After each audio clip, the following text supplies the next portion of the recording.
ورنہ موت مقدر بن جائے گی۔ ایک دن کے بعد اسمبلی میں جا کر اسے حلف اٹھانا تھا۔ خفیہ ہاتھ نے اسے سمجھایا تھا کہ اسمبلی کا رخ کرنے سے پہلے تابانی کا مطالبہ مان لیا جائے، پھر مراد کی رہائی کے بعد اس عورت کو ٹریپ کیا جائے گا۔ وہ عورت ہے مگر بڑی مکار اور ناقابل شکست ہے۔ حمزہ اور راجہ کی طرح اس کے خلاف بھی سیاسی چالیں چلی جائیں گی۔ ایک مشیر نے کہا، خفیہ ہاتھ نے بہترین مشورہ دیا ہے۔ اگر ہم پہلے ہی دن اسمبلی میں نہ جا سکے تو ہماری بڑی بدنامی ہوگی۔ یہی تاثر پیدا ہوگا کہ ہم آئندہ اپنی حکومت قائم نہیں رکھ سکیں گے۔ ایک سیاستدان نے کہا، اپنی حکومت کے 5 برس پورے کرنے کے لیے ایک ضدی بچی کی بات مان لینے سے ہماری توہین نہیں ہوگی، کیونکہ ابھی جو کچھ ہو رہا ہے اس کا علم عوام کو نہیں ہے۔ تابانی کی بات مان لینے کا ایک فائدہ یہ بھی ہے کہ وہ پرائیویٹ سراغ رسانوں کی نظروں میں رہے گی اور مراد کے ذریعے معلوم ہوتا رہے گا کہ وہ گاڈ فادر ہاشم سے کس طرح رابطہ رکھتی ہے۔ ایسی خفیہ میٹنگ اکثر بند کمروں میں ہوا کرتی ہے۔ وہ بھی ایک بہت بڑے ہال نما کمرے میں بیٹھے تھے۔ دروازے پر دستک سنائی دی۔ پرسنل سیکرٹری نے ایک ٹی وی سکرین کو آن کیا۔ بند دروازے کے باہر اسسٹنٹ جیلر اور سیکیورٹی افسر نظر آ رہے تھے۔ پرسنل سیکرٹری نے پوچھا، کیا بات ہے؟ سیکیورٹی افسر نے کہا، سر، یہ سینٹرل جیل سے ایک آڈیو کیسٹ لے کر آئے ہیں۔ ہم نے کیسٹ کو اچھی طرح سے چیک کر لیا ہے۔ وہ کیسٹ لے کر یہاں کھڑے رہو، اسے جانے دو۔ آنے والا سلوٹ کر کے چلا گیا۔ اس کے جانے کے بعد پرسنل سیکرٹری نے آ کر دروازہ کھولا، اس کیسٹ کو سیکیورٹی افسر سے لیا، پھر اسے بھی جانے کا حکم دے کر دروازے کو بند کر دیا۔ حال میں سب لوگ خاموش تھے۔ سیکرٹری نے دردانہ بیگم سے پوچھا، میڈم، آپ یہ کیسٹ سننا پسند کریں گی؟ اس نے دردانہ کی اجازت سے کیسٹ کو ریکارڈر میں لگایا، پھر اسے آن کر دیا۔ تھوڑی دیر کے بعد فون کی گھنٹی سنائی دینے لگی، پھر جیلر کی آواز سنائی دی، ہیلو، یہ سینٹرل جیل ہے، میں تابانی بول رہی ہوں۔ جیلر سے کہو میں 10 منٹ کے اندر مراد سے بات کروں گی۔ فون بند ہو گیا، کیسٹ ریکارڈر خاموش رہا۔ دوسری بار بھی فون کی گھنٹی سنائی دی۔ اس بار مردانہ آواز ابھری، ہیلو، میں مراد بول رہا ہوں۔ تابانی نے کہا، آج شام کو فون پر مجھ سے کہا گیا تھا کہ کل صبح تمہیں 10 بجے تک رہا کر دیا جائے گا۔ میں رات 8 بجے تک تم سے فون پر تصدیق کر سکتی ہوں۔ یہ درست ہے تابانی، کل صبح 10 بجے میں کھلی فضاؤں میں آ جاؤں گا، کیا تم آؤ گی؟ کیا میں نادان بچی ہوں کہ رہائی کی خوشی میں تمہارا استقبال کرنے دوڑی چلی آؤں گی؟ محتاط رہنا اچھی بات ہے، لیکن ہماری ملاقات کہاں ہوگی؟ سینٹرل جیل کے سامنے۔ کیا؟ ابھی تم نے نہ آنے کی بات کی تھی اور اب میرے استقبال کے لیے آنے کو کہہ رہی ہو؟ جانم، سمجھا کرو، میں چہرہ بدل کر دوبارہ پاکستان آئی ہوں۔ یہاں کوئی مجھے پہچان نہیں سکے گا۔ تم بھی مجھے اجنبی عورت سمجھو گے۔ میں اس بات سے فائدہ اٹھا کر اپنی ایک ڈمی تیار کر چکی ہوں۔ کل 10 بجے میرے قد و قامت کی ایک عورت سینٹرل جیل کے سامنے اپنی کار میں آئے گی۔ بڑی لگاوٹ سے تمہارا نام لے کر تمہیں بھرپور اپنائیت سے کار میں بٹھا کر ایک کوٹھی میں لے جائے گی۔ تم بھی اس عورت سے ایسی لگاوٹ ظاہر کرنا جیسے وہی تمہاری تابانی ہو، اور تم اسے اچھی طرح پہچان کر اس کے ساتھ جا رہے ہو۔ تم جو کہو گی وہی کروں گا، لیکن آخری بار سمجھاتا ہوں، ہم دونوں انکل اکرام شاہ کے ایم این اے کے سائے میں محفوظ رہیں گے۔ تم ایک عرصے تک ہسپتال اور پھر جیل میں رہ کر حالات کے ہر پہلو پر توجہ دینا بھول گئے ہو۔ تمہارے انکل اکرام شاہ کا راہ والوں کے ساتھ گہرا رابطہ ہے، اور راہ کا ایک ایک جاسوس مجھے گولی مارنے کے لیے ڈھونڈ رہا ہے۔ میں اسی لیے خود جیل کے سامنے آ کر تم سے نہیں ملوں گی۔ تم اکرام شاہ کے ذریعے رہائی پا رہے ہو، اور اکرام شاہ کے پیچھے راہ کے جاسوس میری طاق میں ضرور رہیں گے۔ اچھی بات ہے، تمہارے اطمینان کے لیے میں وہی کروں گا جو تم کہتی ہو۔ تمہارے اطمینان کے لیے کہہ دیتی ہوں کہ جب میں مطمئن ہو جاؤں گی، یہ یقین ہو جائے گا کہ تمہارا اور ڈمی تابانی کا تعاقب نہیں کیا جا رہا، تو میں اچانک کسی جگہ تمہارے سامنے آ جاؤں گی۔ اچھا، اب بند کرتی ہوں۔ شب راتری۔ فون پر ہونے والی گفتگو ختم ہو گئی۔ کیسٹ ریکارڈر خاموش ہو گیا۔ پرسنل سیکرٹری نے ریکارڈر کو آف کر کے اس میں سے کیسٹ نکال کر دردانہ کے سامنے رکھ دی۔ دردانہ اس کیسٹ کو سوچی ہوئی نظروں سے دیکھنے لگی۔ ایک سیاستدان نے کہا، میں نے پہلے ہی کہا تھا کہ وہ عورت بہت چالاک اور ناقابل شکست ہے۔ صرف خفیہ ہاتھ ہی اپنے طور پر چالیں چل کر اسے قابو میں کرے گا۔ دردانہ نے ناگواری سے کہا، کیا ہم ہر معاملے میں خفیہ ہاتھ پر تکیہ کرتے رہیں؟ اس ملک کی انٹیلیجنس میں کوئی ایسا شاطر نہیں ہے جو اس عورت کا اور اس کی خفیہ رہائش گاہ کا سراغ نہ لگا سکے۔ وہ پرسنل سیکرٹری سے بولی، انٹیلیجنس کے ڈائریکٹر جنرل سے بات کرواؤ۔ سیکرٹری نے موبائل فون پر رابطہ کیا، پھر فون دردانہ کو دیا۔ وہ اسے کان سے لگا کر بولی، ہیلو مسٹر ڈی جی، ایک بہت ہی سیکرٹ معاملہ ہے۔ اس سلسلے میں مجھے ایک نہایت ہی ذہین بلکہ مکار جاسوس کی ضرورت ہے، وہ اتنا چالاک ہو، آنکھ سے سرما چرا کر ہمارے پاس لا سکے۔ ڈی جی نے کہا، میڈم، ذہانت اور چالاکی کی کوئی حد نہیں ہوتی۔ ویسے جس حد تک میرے ماتحتوں میں جو ذہین اور چالاک ہے اس کا نام جمشید ہے۔ اگر کوئی ایسا معاملہ ہو جسے جمشید لاہور میں رہ کر ہینڈل کر سکے اور آپ کے پاس اسلام آباد نہ آنا پڑے تو وقت بھی بچے گا اور کام بھی ہو جائے گا۔ میرا کام صبح سے پہلے ہونا چاہیے، اس سے بات کرواؤ۔ آپ اپنا نمبر دے دیں، 10-15 منٹ کے بعد آپ سے رابطہ ہو جائے گا۔ دردانہ نے نمبر دے کر فون آف کر دیا۔ دوسرے فون کی گھنٹی بجنے لگی۔ سیکٹری نے ریسیور اٹھا کر سنا، پھر کہا، آپ ہولڈ کریں۔ اس نے ریسیور کے ماؤتھ پیس پر ہاتھ رکھ کر کہا، میڈم، ایک بہت بڑی اشاعت والے اخبار کا مالک آپ سے بہت ہی اہم بات کہنا چاہتا ہے۔ دردانہ نے ریسیور لے کر کہا، ہیلو، میں بول رہی ہوں، بہت مصروف ہوں، فوراً بولو، کیا بات ہے؟ میڈم، آپ کے خلاف کالم شائع کرنے کا حکم دیا گیا ہے۔ میری فیملی کو گن پوائنٹ پر رکھا گیا ہے۔ میں کالم اور ایک خبر شائع نہیں کروں گا تو میری پوری فیملی کو موت کے گھاٹ اتار دیا جائے گا۔ وہ خبر اور کالم کیا ہیں؟ خبر یہ ہے کہ اسمبلی میں اپنی اکثریت ثابت کرتے ہی دردانہ بیگم نے را کے ایک خطرناک دہشت گرد مراد کو رہا کر دیا۔ او گاڈ، کس نے تمہاری فیملی کو یرغمال بنایا ہے؟ ہم کسی یرغمال بنانے والے کو نہیں جانتے ہیں۔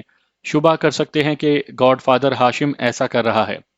موبائل فون کی گھنٹی بجنے لگی۔ وہ بولی، میرے خلاف جو کالم لکھوایا گیا ہے اسے ابھی فیکس کرو، پھر میں بات کروں گی۔ اس نے ریسیور رکھ کر سیکٹری سے موبائل فون لیا، پھر کان سے لگا کر کہا، ہیلو، دردانہ اسپیکنگ۔ میڈم، میں انٹیلیجنس کا ایک افسر جمشید بول رہا ہوں۔ آپ سیکرٹ معاملے کی تکمیل کے لیے کتنا وقت دے سکتی ہیں؟ صرف 6 گھنٹے۔ معاملہ کیا ہے؟ کل صبح ایک قیدی کو رہا کیا جائے گا۔ میں اس کے ذریعے اپنے دشمنوں کا سراغ لگانا چاہتی ہوں۔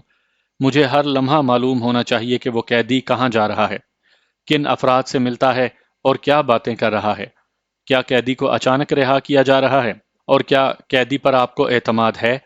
اس قیدی پر اعتماد ہے، اسے جو کہا جائے گا وہی کرے گا۔ ایسے کئی جاسوسی آلات ہیں جو سر کی ٹوپی میں اور جوتوں میں چھپائے جاتے ہیں، کمر کی بیلٹ میں بھی چھپائے جا سکتے ہیں۔ جاسوسی آلات اتنے ننھے ہوتے ہیں کہ کلائی کی گھڑی اور انگوٹھی میں بھی رکھے جا سکتے ہیں۔ سننے والے ڈیکٹا فون کی رینج 15 یا 20 گز تک ہوتی ہے۔ دردانہ نے کہا، دشمن بہت چالاک ہیں، وہ گھڑی اور انگوٹھی پر وغیرہ پر شبہ کر سکتے ہیں۔ کوئی ایسی تدبیر ہو کہ دشمنوں کو جاسوسی آلہ نظر نہ آئے۔ اگر قیدی صحت مند ہے اور معمولی سا آپریشن برداشت کر سکے تو شانے کے قریب گوشت پر چھوٹا سا چیرا لگا کر 20 ملی میٹر کا ایک جاسوسی آلہ لگا کر اوپر سے کھال پر ٹانکے لگائے جا سکتے ہیں۔ یہ کہا جا سکتا ہے کہ جیل میں اس پر تشدد کیا گیا تھا، اسی سلسلے میں وہ ٹانکے لگائے گئے ہیں۔ اگر ان ٹانکوں کو بھی چھپانا چاہیں تو اوپر سے پلاسٹک سرجری ہو سکتی ہے۔ آپ اپنے ذرائع استعمال کر کے 4-6 گھنٹے کے اندر یہ کام کروا سکتی ہیں۔ ٹھیک ہے، میں یہاں کی انٹیلیجنس والوں سے ابھی یہ کام لوں گی۔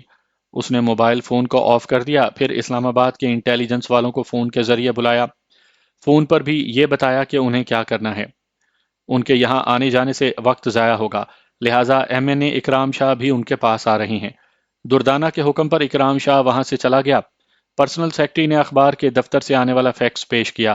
دردانہ کے خلاف لکھے گئے کالم کا خلاصہ یہ تھا کہ دردانہ بیگم کی سیاسی پارٹی کا راہ سے گہرا تعلق ہے۔ اس نے بڑی رازداری سے راہ والوں کے ذریعے امیر حمزہ اور راجہ نواز کو قتل کروایا ہے۔ مخالف پارٹی کے لیڈر نیک بخت کا یہ الزام بھی درست ہے کہ پچھلی بار کاشف اکبر کرپشن کے باعث بدنام ہو گیا تھا۔ اس کے جیتنے کے امکانات نہیں تھے، اس لیے دردانہ بیگم نے اپنی شوہر کاشف اکبر کو قتل کروا کر عوام سے ایک مقتول کی بیوہ ہونے کی ہمدردیاں حاصل کر لیں۔ اب وہ راہ والوں سے دوستی نبھانے کے لیے ان کے ایک دہشت گرد مراد کو آج جیل سے رہا کروا رہی ہے۔ اس فیکس کو سب نے پڑھا، پھر دردانہ نے سیکرٹری سے کہا، میرے خلاف اس کالم کی اشاعت کے بعد ہماری طرف سے بیان شائع کروایا جائے کہ دردانہ بیگم پر جتنے الزامات عائد کیے گئے ہیں وہ سب بے بنیاد ہیں۔ کسی ایک الزام کا بھی کوئی ثبوت اور گواہ نہیں ہے۔ عبوری حکومت کے دور میں مراد خان پر جتنے الزامات تھے وہ بھی بے بنیاد ثابت ہو چکے ہیں۔ اپوزیشن والے اپنی شرمناک شکست پر بوکھلا گئے ہیں۔ وہ صرف اخبارات کے ذریعے بیان بازی کرتے رہیں گے، لیکن ثبوت اور گواہ نہ ہونے کے باعث کبھی عدالت میں نہیں جا سکیں گے۔ خوب سیاسی جوڑ توڑ کی باتیں ہوتی رہیں، پھر وہ خفیہ میٹنگ ختم ہو گئی۔ سب اپنے اپنے گھروں اور بستروں پر چلے گئے۔ دوسری صبح جمشید نے اخبارات کا پہلا صفحہ پڑھا تو چونک گیا۔ خبر تھی، اسمبلی میں اکثریت ثابت کرتے ہی دردانہ بیگم نے راہ کے ایک خطرناک دہشت گرد مراد کو رہا کر دیا ہے۔ جس مراد اور تابانی کو گرفتار کرنے کے لیے جمشید نے دن رات ایک کر دیے تھے، اسے کسی عدالتی فیصلے کے بغیر رہا کیا جا رہا تھا۔ اس نے فون پر اپنے ڈائریکٹر جنرل سے کہا، سر، آپ نے اخبار پڑھا ہے؟ ہم نے جس مراد کو سخت نگرانی میں جیل کے اندر رکھا تھا، اسے آج رہا کیا جا رہا ہے۔ ڈی جی نے کہا، دردانہ بیگم نے ہم سے فون پر کسی قیدی کو رہا کرنے کی بات کی تھی۔ میں اس سے قیدی کا نام نہ پوچھ سکا۔ وہ اقتدار میں آنے والی پارٹی کی لیڈر ہے، اس سے کوئی سوال نہیں کیا جا سکتا تھا۔ ہم سرکاری افسر صرف یس میڈم اور یس سر کہنے کے لیے ہی رہ گئے ہیں۔ سر، میں نادانستگی میں یہ مشورہ دے چکا ہوں کہ مراد جاسوسی کا آلہ کہاں چھپا کر رکھے گا۔ اب ظاہر ہو گیا ہے کہ وہ ہمارے ملک کی اہم ہستیوں سے ملتا رہے گا اور راہ کے دوسرے لوگ ان کی باتیں اور اہم راز سنتے رہیں گے۔ پلیز آپ ابھی جیلر سے معلوم کریں کہ مراد کو کس وقت رہا کیا جائے گا۔ ڈی جی نے فون کے ذریعے جیلر سے پوچھا، مراد نامی قیدی کو کس وقت رہا کیا جا رہا ہے؟ ٹھیک 10 بجے، یعنی 1 گھنٹے کے بعد۔ یہ میڈم دردانہ بیگم کا حکم ہے۔ جب بیگم صاحبہ کا حکم ہے تو اس کی تعمیل ضرور کی جائے گی۔ ڈی جی نے اس سے رابطہ ختم کیا، پھر جمشید سے فون پر کہا، اسے 1 گھنٹے بعد رہا کر دیا جائے گا۔ تم 1 گھنٹے میں پنڈی نہیں پہنچ سکو گے، وہاں کے انٹیلیجنس والے ہمارے کہنے پر دردانہ بیگم کے حکم کے خلاف کچھ نہیں کریں گے۔ او سر، اس کی رہائی کے وقت تابانی بھی وہاں موجود ہوگی۔ دونوں کو بیک وقت گرفتار کیا جا سکتا ہے۔ سر، ہم کیا ہیں؟ ہماری دیانتداری، ہماری حب الوطنی کس کام آ رہی ہے؟ سچائی اور دیانتداری رائے گاہ نہیں جاتی۔ اس سلسلے میں کچھ سوچو۔ میں بھی غور کرتا ہوں کہ ملک دشمن عناصر کی چالوں کو کس طرح ناکام بنا دیا جا سکتا ہے۔ جمشید رسیور رکھ کر اٹھ گیا، بے چینی سے اٹھ کر ٹہلنے لگا۔ اسے اپنے آپ پر بھی غصہ آ رہا تھا کہ اس نے جاسوسی آلے کو چھپانے کی تدبیر کیوں بتائی۔ اس کی بتائی ہوئی تدبیر پر اسی کے ملک کے خلاف عمل کیا جانے والا تھا۔ وہ بڑی دیر تک ٹہلتا رہا، جھنجھلا کر دیوار پر گھونسے مارتا رہا، پھر تیزی سے آ کر بیٹھ گیا۔ رسیور اٹھا کر ڈاکٹرز ایسوسی ایشن کے چیئرمین سے رابطہ کر کے کہا، میں انٹیلیجنس ڈپارٹمنٹ سے جمشید علی تارڑ بول رہا ہوں۔ کیا آپ بتا سکتے ہیں کہ لیڈی ڈاکٹر آمنہ سے کس نمبر پر رابطہ ہو سکتا ہے؟ چیئرمین نے بتایا کہ وہ لندن کے جارج ویلنگٹن ہاسپٹل میں ہیں، پھر ان کے 2 فون نمبر بتائے۔ جمشید نے ان نمبروں پر رابطہ کیا، پھر کہا، آنٹی، میں انسپیکٹر جمشید بول رہا ہوں۔ آپ کی حمایت سے پہلے تابانی فرار ہوئی، اس نے آپ کو بھی اغوا کیا۔ ابھی دردانہ بیگم اپنے اختیارات استعمال کر کے مراد کو بھی رہا کر رہی ہے۔ آپ سچی ہیں، ایمان والی ہیں، پھر آپ کے عمل سے اس ملک کو نقصان پہنچانے والے کیوں آزاد ہو رہے ہیں؟ کیوں معزز شہری کہلانے والے ہیں؟ میری امی نے کہا کہ مجھے سچی کہہ رہے ہو تو یقین کرو، تابانی راہ راست پر آ گئی ہے۔ میری بیٹی بن چکی ہے۔ مجھے جیل میں مراد سے ملنے کی اجازت نہیں دی گئی، اس لیے ایم این اے اکرام شاہ اسے گمراہ کر رہا ہے۔ وہ ملک دشمن عناصر کے زیر اثر آ کر تابانی کو گمراہ سمجھ رہا ہے۔ تابانی اس سے مل کر اسے راہ راست پر لانے کی کوشش میں ہے، اور جب تک وہ راہ راست پر نہیں آئے گا تب تک اس پر بھروسہ نہیں کرے گی اور نہ ہی اسے اپنا خفیہ اڈا بتائے گی۔ اس کے نہ بتانے کے باوجود مراد کو اور دشمنوں کو معلوم ہوتا رہے گا کہ وہ مراد کو کہاں لے جا رہی ہے اور اس سے کیا باتیں کر رہی ہے۔ کیا جاسوسی آلات استعمال کیے جا رہے ہیں؟ جی ہاں، مراد کے کسی ایک بازو پر آپریشن کر کے ایک ننھا سا جاسوسی آلہ رکھا گیا ہے۔ اس زخم پر ٹانکے لگے ہیں اور ٹانکوں کو چھپانے کے لیے پلاسٹک سرجری کی گئی ہے۔ یا اللہ، اس طرح تابانی اور ہاشم پر مصیبتیں آئیں گی۔ دیکھو جمشید، مجھ پر اعتماد کر سکتے ہو تو کرو۔ تابانی اور میرا بھائی انڈر گراؤنڈ کا گاڈ فادر ہونے کے باوجود پاکستان کی بہتری اور سلامتی کے لیے کام کر رہے ہیں۔ میں تمہیں سمجھاتی ہوں، انہیں دشمن نہ سمجھو۔ اپنے طور پر مطمئن رہنے کے لیے انہیں خاموشی سے آزماتے رہو، تمہاری غلط فہمی دور ہو جائے گی۔ میں آپ کے مشوروں پر عمل کروں گا، لیکن مراد کا کیا ہوگا؟ میں ابھی اس کے جاسوس کے آلات کا توڑ کروں گی، لیکن مراد کے سلسلے میں بھی ہمیں تھوڑی مہلت دو۔ ہم اسے بھی دشمنوں کی سازشوں سے بچائیں گے۔ اچھا بیٹے، میں پھر کسی اور وقت پر بات کروں گی۔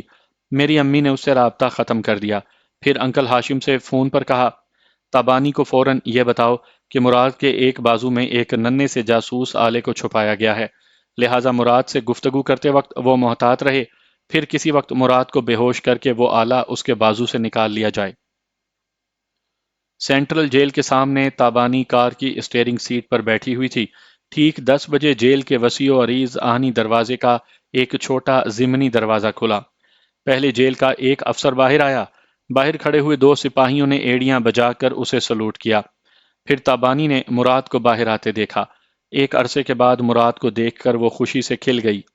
اس کے ذہن میں یہ بات تھی کہ اسے اپنے دلی جذبات کو قابو میں رکھ کر اپنی اصلیت کو بھی چھپانا ہے اور ڈمی تابانی بن کر اصلی تابانی کی ایکٹنگ بھی کرنی ہے۔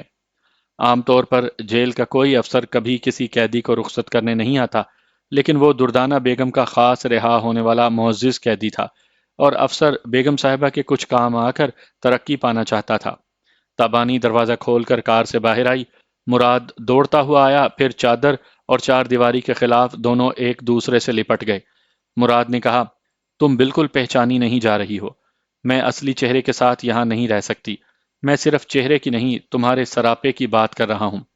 تم عورت کہلانا پسند نہیں کرتی تھی، آج تم نے زنانہ شلوار قمیض کے ساتھ دوپٹہ اوڑھ رکھا ہے، لمبی سی چوٹی اور پراندہ بھی ہے، بالکل پنجابن لگ رہی ہو۔ بال اتنی جلدی بڑھ نہیں سکتے تھے، میں نے چوٹی والی وگ لگائی ہے۔ یہ انقلاب کیسے آ گیا؟ ڈاکٹر آمنہ میری امی ہیں، ان کے کردار سے، ان کی شخصیت سے میرے دل نے متاثر ہو کر کہا، میں عورت ہوں، پہلے مجھے اپنے مرد کی شریک حیات، پھر اپنے بچے کی ماں بننا چاہیے۔ تم تابانی کی ڈمی ہو، لیکن بالکل تابانی کی طرح جذباتی ہو کر بول رہی ہو۔ تابانی نے مجھے اچھی ٹریننگ دی ہے، وہ بہت غصے والی ہے، مجھے دھمکی دے رہی تھی کہ اگر میں پوری طرح جذباتی ہو کر تمہارے سینے سے نہیں لگوں گی اور بات بات پر ڈاکٹر آمنہ اور گاڈ فادر کا ذکر نہیں کروں گی اور تعقب کرنے والے دشمنوں کو یہ تاثر نہیں ملے گا کہ میں اصلی نہیں نکلی ہوں، تو وہ میرا منہ توڑ دے گی۔ وہ تمہیں کہاں سے پکڑ لائی ہے؟ میں گاڈ فادر ہاشم کی لیڈیز سراغ رسانوں میں سے ایک ہوں۔ اب یہیں تمام باتیں ہوں گی یا آگے بھی چلیں گے؟ وہ دونوں کار کی اگلی سیٹوں پر بیٹھ گئے۔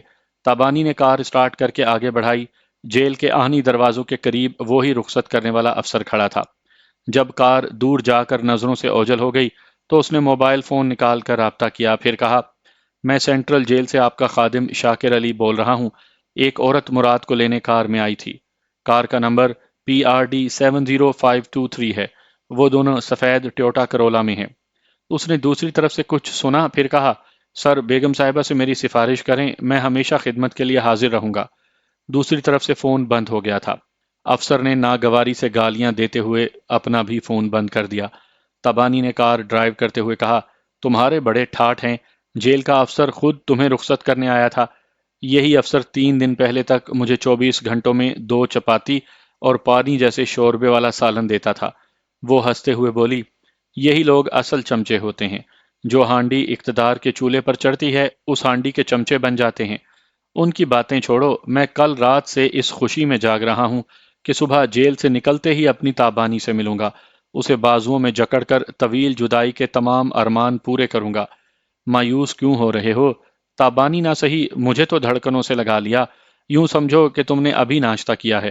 کہیں نہ کہیں پہنچنے کے بعد اصلی گھی سے تڑکا لگا ہوا لنچ اور ڈنر سب ہی ملتا رہے گا۔ اسی وقت فون کا بزر سنائی دیا۔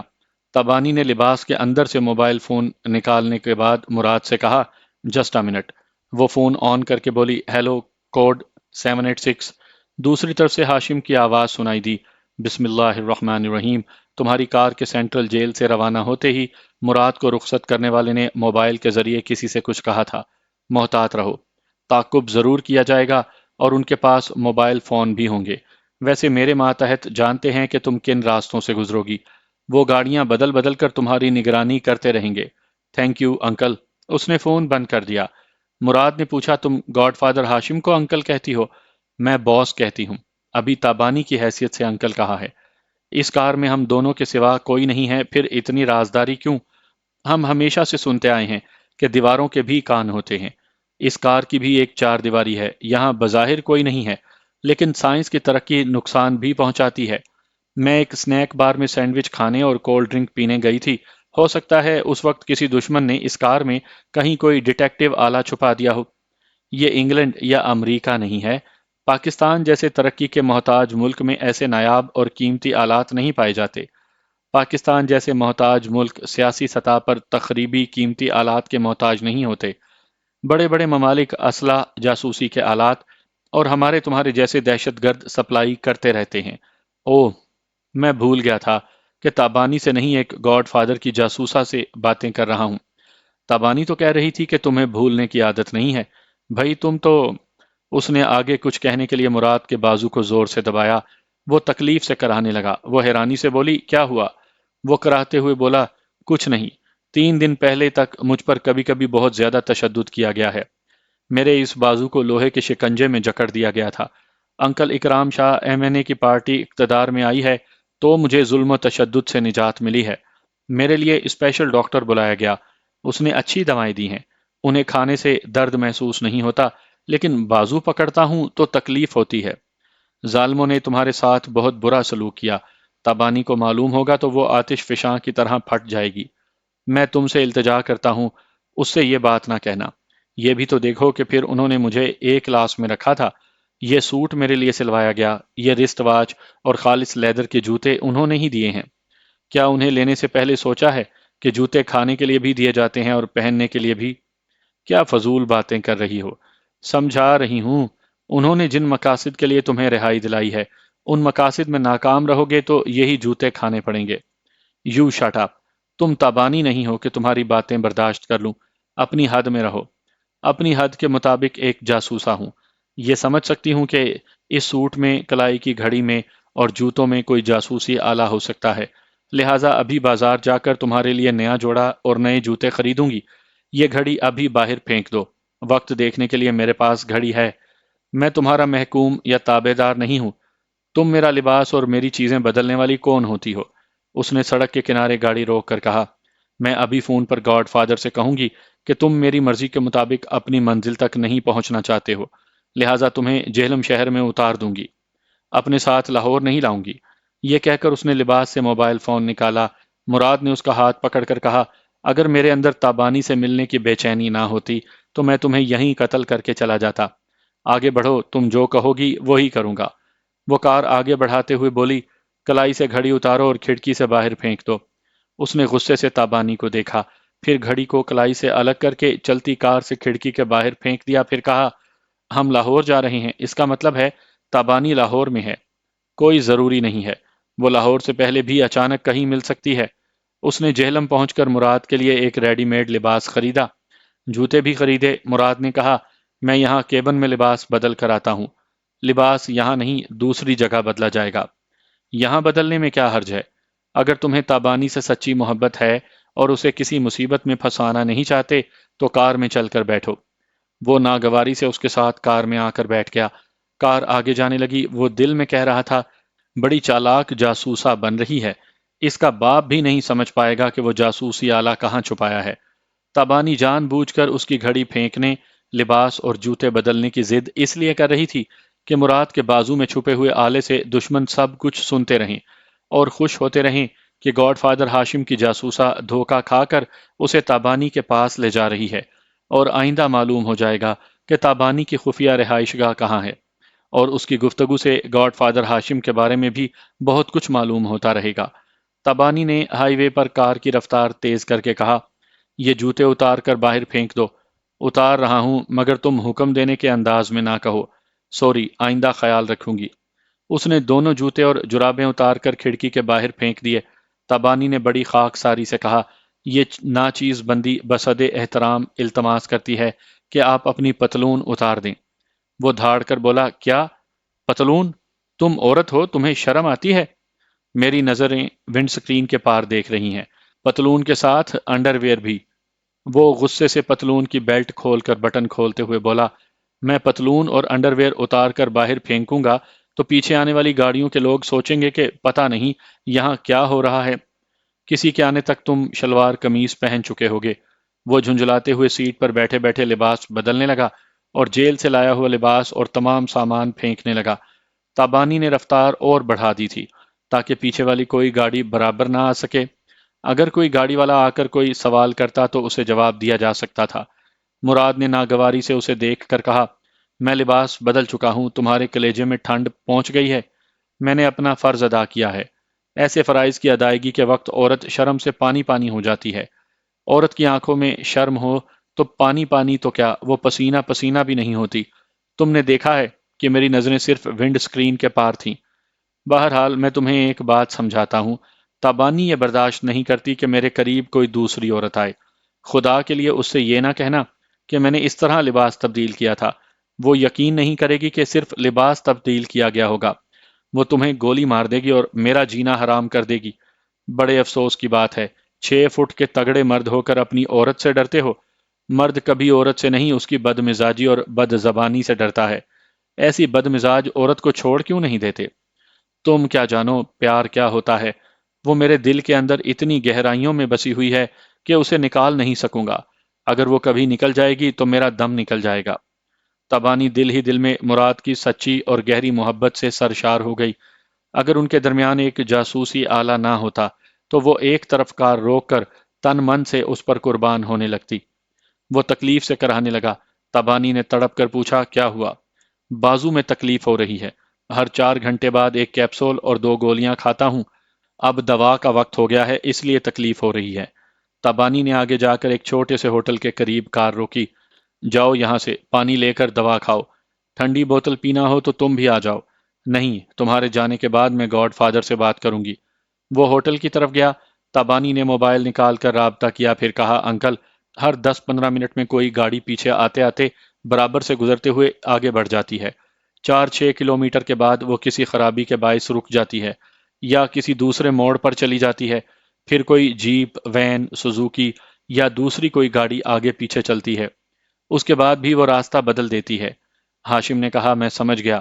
مراد کے بازو میں جو ڈیٹیکٹو آلہ چھپا ہوا ہے، اس آلے کے پاس ہونے والی گفتگو صرف 20 یا 22 گز کے فاصلے تک سنی جا سکتی ہے۔ تمہارے آگے پیچھے رہنے والی گاڑیاں 15-20 گز تک کے فاصلے تک رہتی ہوں گی۔ اس میں بیٹھے ہوئے افراد ڈیٹیکٹو ریسیور سے سنتے ہوں گے، پھر اپنے پیچھے آنے والے ساتھیوں کو آگے بڑھنے کے لیے خود راستہ بدل کر کہیں چلے جاتے ہوں گے۔ دشمنوں کو اپنی تسلی کر لینے دو، تم اپنے ٹریک پر رہو۔ دوسری طرف مراد ہوٹل والے سے ایک ٹھنڈی بوتل لے کر اور کیپسول اور 2 گولیاں ایک ایک کر کے کھاتے ہوئے اور بوتل پیتے ہوئے ہوٹل سے ذرا دور ہوا، پھر دائیں کندھے کی طرف سر جھکا کر کہا، میں مراد بول رہا ہوں، کیا یہ آلہ کام کر رہا ہے؟ اب آپ لوگوں کا جواب سننے کے لیے میرے پاس ریسیور نہیں ہے، پھر بھی میں نے ایسی کئی گاڑیاں دیکھی ہیں جو ہماری کار کے آگے یا پیچھے 15-20 گز کے فاصلے تک کئی کلومیٹر جانے کے بعد نظروں سے اوجھل ہو جاتی ہیں۔ پھر کوئی دوسری گاڑی آ جاتی ہے۔ بہرحال 3-4 گھنٹوں کے بعد معلوم ہو سکتا ہے کہ ہم کس حد تک کامیاب رہے ہیں۔ ڈیٹس آل۔ اس نے خالی بوتل اور روپے دکاندار کو دیے، پھر تبانی کے ساتھ والی سیٹ پر آ کر بیٹھ گیا۔ اس نے کار اسٹارٹ کر کے آگے بڑھاتے ہوئے پوچھا، تکلیف کیسی ہے؟ کچھ آرام محسوس کر رہا ہوں۔ سپہر 3 بجے سے پہلے وہ لاہور کے قریب پہنچنے لگے۔ شاہدرہ میں تابانی نے کہا، ڈیش بورڈ کھولو، اس میں ایک سیاہ رنگ کا کپڑا ہے، اسے اپنی آنکھوں پر باندھ لو۔ وہ چونک کر بولا، کیوں باندھ لوں؟ میں 40 چوروں کے خزانے کا راستہ معلوم کرنے نہیں، اپنی جان حیات سے ملنے جا رہا ہوں۔ اتنی دیر تک ساتھ رہنے سے تو جانور بھی ایک دوسرے کے دوست بن جاتے ہیں، مجھے ایک دوست سمجھ کر کپڑا باندھ لو۔ میری آنکھوں پر پٹی بندی رہے گی تو باہر سے دیکھنے والے کیا سوچیں گے؟ تم دیکھ رہے ہو کہ اس کار میں کلرڈ شیشے ہیں، اپنی طرف سے شیشے چڑھا لو، باہر والوں کو اندر کا کچھ نظر نہیں آئے گا۔ وہ گھور کر اسے دیکھنے لگا۔ وہ بولی، پلیز میری بات مان لو، تم نہیں جانتے اگر میں نے گاڈ فادر کے احکامات کے مطابق کام نہ کیا تو میرا کیا انجام ہوگا۔ کتنے عرصے سے گاڈ فادر کے لیے کام کر رہی ہو؟ یہ کیوں پوچھ رہے ہو؟ تمہیں وہ گاڈ فادر جتنی بھی رقم دیا کرتا ہے اسے تم 2 سے ضرب کر کے مجھ سے لیا کرو۔ تمہارے جیسے دہشت گرد کے پاس کبھی لاکھوں روپے ہوتے ہیں، کبھی پھوٹی کوڑی بھی نہیں ہوتی۔ میں تمہیں دردانہ بیگم کی ذاتی سراغ رساں ایجنسی سے باقاعدہ مقررہ رقم دلواؤں گا۔ میں خود تابانی کو سمجھا بجھا کر اس ایجنسی میں لے جاؤں گا۔ ہم دردانہ بیگم جیسی اونچی ہستی کے لیے کام کریں گے۔ اقتدار میں آنے والے سیاستدانوں کی عمر صرف 5 سال ہوتی ہے۔ آج تک صرف گنتی کے سیاستدانوں نے رینگتے ہوئے گھسٹتے ہوئے 5 برس پورے کیے ہیں، باقی 2 برس بھی حکومت نہیں کر پائے۔ اقتدار کی کرسی سے گرتے ہی قومی خزانے سے لوٹی ہوئی رقمیں چھپانے کے لیے ملک کے باہر دوڑ جاتے ہیں اور عدالتوں میں مقدمے لڑتے پھرتے ہیں۔ تابانی نے گاڑی روک دی، پھر کہا، یہاں سے آگے آنکھوں پر پٹی بندی ہوگی، تم تاریک راہوں پر سفر کرو گے۔ انکار کرو گے تو یہ کار آگے کے راستے نہیں جانتی۔ وہ ایک جھٹکے سے ڈیش بورڈ کا خانہ کھول کر ایک سیاہ رنگ کا سکارف نکالتے ہوئے بولا، مجھے تابانی تک پہنچنا نہ ہوتا تو تمہیں گولی مار دیتا۔ تابانی کے پاس پہنچ کر گولا مار دینا۔ مراد نے اپنی طرف کی کھڑکی کا کلرڈ شیشہ چڑھایا، باقی شیشے پہلے ہی چڑھے ہوئے تھے۔ تابانی نے اپنی جگہ سے ذرا اٹھ کر سیاہ سکارف کو اس کی آنکھوں پر اس طرح باندھا کہ وہ کسی چالاکی کے باوجود ذرا سا اسکارف اٹھا کر نہیں دیکھ سکتا تھا۔ کار آگے بڑھ گئی۔ وہ سر جھکائے بیٹھا رہا اور کوشش کرتا رہا کہ باہر کی کوئی آواز سن کر گزرنے والے راستوں کا اندازہ کر سکے۔ وہ کار کبھی دائیں کبھی بائیں مڑ کر رواں دواں تھی۔ پھر اسے اندازہ ہوا کہ کار کچے راستوں پر سفر کر رہی ہے۔ اونچے اونچے راستوں سے جھٹکے لگ رہے تھے۔ پھر وہ کار کسی پکے راستے پر آ گئی تھی۔ وہ بولا، میں اتنا سمجھ گیا ہوں کہ تم مجھے لاہور نہیں لے جا رہی ہو۔ خدا گھر میں بھی ملتا ہے، محلے کی مسجد میں بھی۔ اس کے باوجود اسے پانے کے لیے خانہ کعبہ تک سفر کیا جاتا ہے۔ تم تابانی کے لیے لاہور سے آگے نہیں جاؤ گے۔ خدا نے عورت کو ایک ہی زبان تو دی ہے جس کے آگے بندہ چپ ہو جاتا ہے۔ پھر وہ چپ رہا۔ کار چلتی رہی۔ 1 گھنٹہ گزر گیا، پھر 2 گھنٹے گزر گئے۔ وہ جھنجھلا کر بولا، آخر میں کب تک بیٹھا رہوں گا؟ تم بیٹھے نہیں ہو، کار کی رفتار سے دوڑ رہے ہو اور اب اپنی منزل تک پہنچنے ہی والے ہو۔ تقریباً 15 منٹ کے بعد وہ کار ایک جگہ مڑ کر آگے بڑھ کر رک گئی۔ اس کے رکتے ہی اوپر سے نیچے ایک شٹر کو بند کرنے کی آواز آئی۔ تابانی نے کہا، آنکھوں سے پٹی ہٹا لو۔ اس نے فوراً ہی اسکارف کو آنکھوں سے ہٹایا اور دروازہ کھول کر باہر آیا۔ پتہ چلا وہ ایک موٹر گیراج کے اندر ہے۔ ایک شخص شٹر کو مقفل کر رہا تھا۔ گیراج کے دوسری طرف ایک دروازہ تھا۔ اس شخص نے مراد سے کہا، آپ یہاں تشریف لائیں، اندر ڈرائنگ روم میں میڈم تابانی اور گاڈ فادر موجود ہیں۔ دروازہ ایک ذرا سا کھلا ہوا تھا۔ مراد آہستہ آہستہ چلتا ہوا اندر آیا تو اچانک ایک گن مین نے اسے اپنے گن پوائنٹ پر رکھ لیا۔ ایک نے اپنے ہونٹوں پر انگلی رکھ کر خاموش رہنے اور ایک نے بیڈ پر جا کر لیٹنے کا اشارہ کیا۔ اسے تعجب ہوا کہ خاموش رہنے کے لیے کیوں کہا جا رہا ہے۔ وہ کوئی مختصر سا فقرہ کہہ کر اپنے تعقب کرنے والوں کو بتانا چاہتا تھا کہ وہ کسی ایسے مکان یا کوٹھی میں ہے جس کے اگلے یا پچھلے حصے میں ایک شٹر والا گیراج ہے۔ ایک گن مین نے کلاشنکوف سے اس کے سینے پر ٹہوکا دیتے ہوئے بیڈ پر جا کر لیٹنے کا اشارہ کیا۔ مراد نے کہا، یہ گیر۔ اس سے پہلے کہ وہ گیراج کا لفظ پورا ادا کرتا، ایک نے اپنی رائفل کی نال اس کے منہ میں ٹھونس دی۔ باقی گن مین رائفلوں کی سیفٹی کیچ ہٹاتے ہوئے اپنی اپنی انگلی ٹریگر پر رکھنے لگے۔ مراد فوراً ہی بیڈ پر آ کر اس طرح لیٹ گیا کہ اس رائفل والے کی نال اس کے منہ میں ٹھسی رہی۔ اب وہ زیادہ سے زیادہ اوں آں کر سکتا تھا، بول نہیں سکتا تھا۔